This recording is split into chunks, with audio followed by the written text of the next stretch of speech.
my colleague, my friend from North Carolina, Congressman Dr. Murphy. Good afternoon, everybody. I want to thank Representative Kamek for resurrecting this bill, long overdue. We were all elected to come here and drain the swamp, right? That was what the great moniker was, come and drain the swamp. And everybody thinks it's always the elected officials. We have some elected officials, some of which actually have been here 50 years, believe it or not.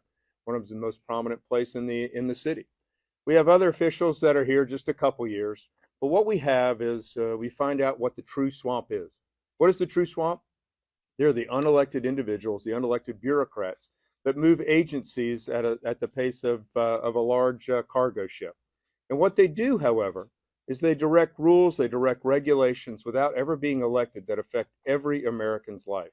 We hear examples now, the waters of the U.S. I look at CMS that promulgates 11,000 pages of rules every year. Recently, there's another rule by NOAA that prevents any vessel over 35 feet in length from traveling faster than 10 miles an hour until they're 20 miles offshore.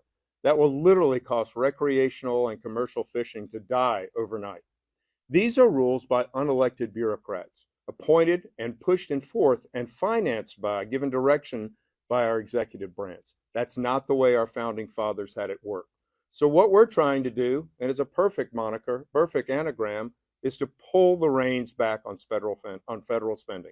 $100 million is a lot of money.